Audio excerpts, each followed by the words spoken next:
Good morning here from Majuro, heading to the Air Marshall Islands office to see if I can book a ticket for today, just because I want to fly to one of the outer islands. I hope they're open and I hope they can sell me a ticket. We'll see. Okay, yeah. Just I wasn't sure about the check-in when I go back. Yeah.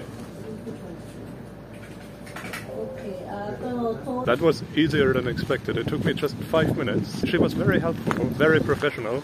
She knew exactly what I wanted. I could pay by credit card, cost me $264 for the round trip to Mili. So we'll do that today. Flight leaves in about 3 hours, so still have time to go to the airport. And then we'll make a return to Mili through another island called Enejet. And then we come back here in the afternoon. That's gonna be quite fun. So just organize the shuttle to the airport and back. It cost me $10 one way. It's organized by the hotel. I have to say the people here are really friendly, really professional. Maybe a bit friendlier than in True.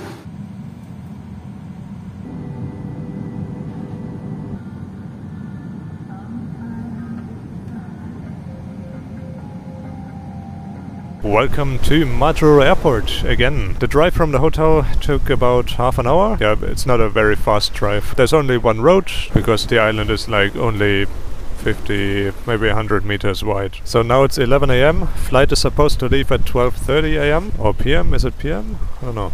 I think it's p.m. 12:30 p.m. Anyway, in like 1.5 hours. Maybe check-in is already open, but I doubt it. I'll see if check-in is open in a couple of minutes. So what am I doing today? Essentially, I want to make a short direct return trip to one of the outer islands here, flying with Air Marshall Islands. I'm actually not sure what aircraft they use. I think they use the Dornier 228. It's a German-made aircraft. Never flown it before. That's going to be quite something. But they, according to Wikipedia, they also have a Dash 8-100. So I'm actually not sure what they use, but I think it's going to be the Dornier. It's going to be quite an adventure. I'm really looking forward to it because you see, on these outer islands, they don't have like asphalt runways or anything. It's essentially a dirt runway, maybe a coral runway. I'm not even sure what they use, but it's going to be quite an adventure. Let's do that.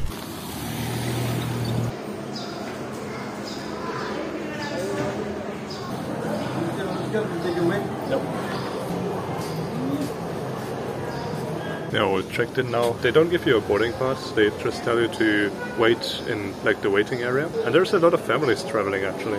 A lot of like small children. I don't know how many seats that aircraft has, to be honest. And I don't know the configuration, but I hope I can get a window seat.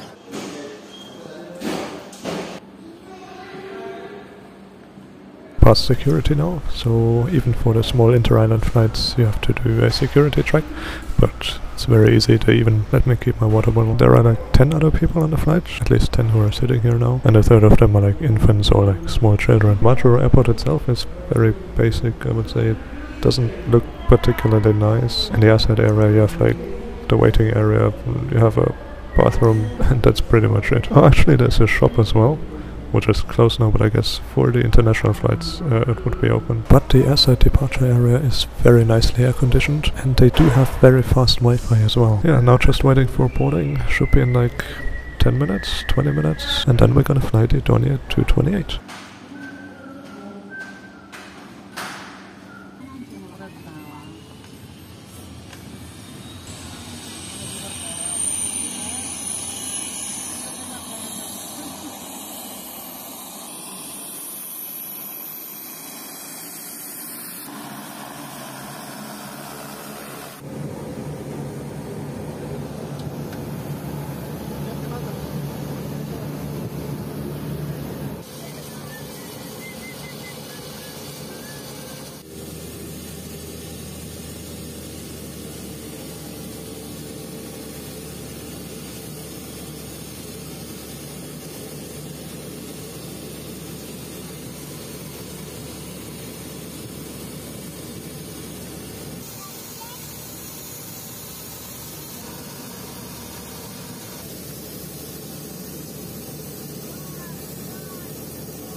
Yeah, welcome aboard the Dornier 228, bound for Mili Enejet and then back to Majuro. Yeah, boarding and taxi all was within a very short time, so we're actually already airborne now, out of runway 07 in Majuro. The seat is reasonably comfortable, and I'm sitting next to a washing machine, a very big washing machine. It's also kind of blocking the emergency exit, but I'm sure they know what they're doing. Yeah, so I counted the passengers, and there are 15 other passengers, 16 including me, and I'm not kidding, out of these 15 others there are 8 infants or like small children. Looks like there are a lot of families traveling to these islands. Also, I'm sitting on seat 2A. There is also seat 1A in front of me, but it's kind of blocked by a large box they put there, I don't know. So the Dornier 228 has 19 seats actually. I mean, on this flight it's kind of less, I guess. In the very back there's like another configuration. It has 2 seats on the one side, on the right side, and then in the back there's a row with 3 seats. But in general it's a very nice 1-1 combination. The cabin looks pretty dated, honestly. I don't know how old this aircraft is. It's the Victor 71512. They don't show up on flight radar. I will have to do some research later. Oh gee. I just noticed that window cover is a bit loose. Reminds me of the Boeing 737 MAX 9 incident at the beginning of January with Alaska Airlines. Let's hope that doesn't happen today. And they do have ventilation as well, which doesn't work right now. It worked earlier, like shortly after takeoff, but somehow it doesn't work right now. Other than that, there's no air conditioning, and it's actually a bit warm in this cabin. Just like 15 minutes or even less after takeoff, and we are already in the descent into Mili. I'm actually not sure if I need to exit the aircraft or if I can just stay on board. I mean, I wouldn't mind stepping onto the ground there. Would be fun.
So we're on the ground here in Mili. The washing machine is gone. They offloaded it. Essentially they folded down the seats and then carried the washing machine outside over the seats.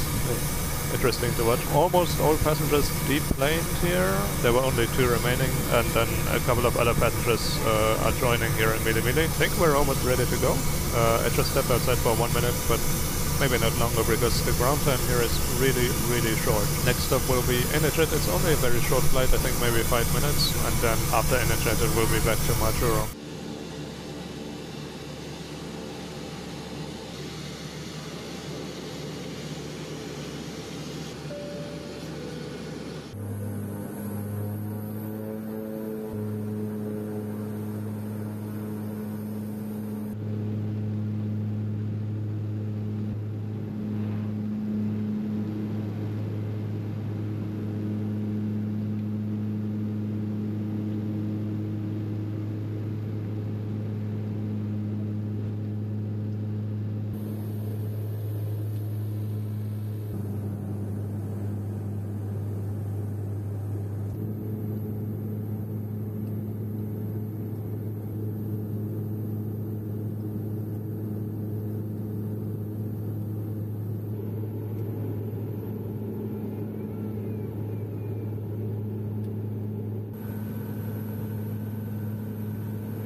airborne out of Enejet. I'm actually not sure if I'm pronouncing that correctly, Enejet. Yeah, now we're heading back to Majuro. Flying out to these islands was an incredible experience. Like landing on these unpaved runways. A couple of people got off and on in Enejet, and a lot of cargo was unloaded. All in all, the cabin is now only half full, and the ventilation also came back on. I have to say I'm sweating a lot right now, simply because it's like super warm in this cabin, and like obviously also on the ground. I'm happy I was able to step out for like a minute. I would have loved to spend some more time at one of these stops, but unfortunately Air Marshall Islands only goes there like once a week or maybe twice a week, I don't know, and I simply don't have enough time for that, unfortunately. Yeah, the Dornier 228 is actually a very good aircraft for these routes, and it's a stall aircraft. That means it has short takeoff and landing capabilities. Most of the airstrips here are very, very short, simply because there's not much space on the islands. Just in case you're interested, so it requires a landing distance of 450 meters and a takeoff distance of 800 meters. And I don't think they can build runways here much longer than 800 meters. Maybe 1,000 if they're lucky, but that's maybe pretty much it. Yeah, it was a fun ride. 3 rides actually. And I'm really happy I got to do this, and the Air Marshall Islands handled this in such a casual and professional way. Like booking the ticket this morning took just 5 minutes, and like staying on the aircraft was also no problem. Like the transfer, I don't know, like no one ever asked to see anything, like to see any document or anything from me. Like the ramp agents and Mili and Enejet never asked me for anything. I guess they kind of just knew I was coming and going back and forth. It's a really casual but also professional and very nice, and they really made sure that the aircraft was on the ground as short as possible, like maybe 10 minutes for each stop. I would say a pretty good experience. I felt that they're delayed very often and they tend to cancel flights, so I was very lucky today. Maybe on other days I wouldn't be so lucky. Actually, it looks like it's raining in Majuro. We are already in the descent to Majuro now. Fingers crossed it doesn't rain.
How amazing was that? Air Marshall Islands even have their own like exit sort of. Now I just need to find my shuttle. Problem is, we are a bit delayed. He told me he would be here at 2 p.m. I told him 2:30ish, and it is now 2:40 p.m. Maybe he already left. My phone for sure doesn't work. Maybe I can try to use the Wi-Fi. My guess is the shuttle was here, but it already left. I'm kind of just waiting to see if the bus comes around. In theory there should be a bus every hour, but it's been half an hour now and there hasn't been a bus. Let's give it another half hour and then I will call the hotel.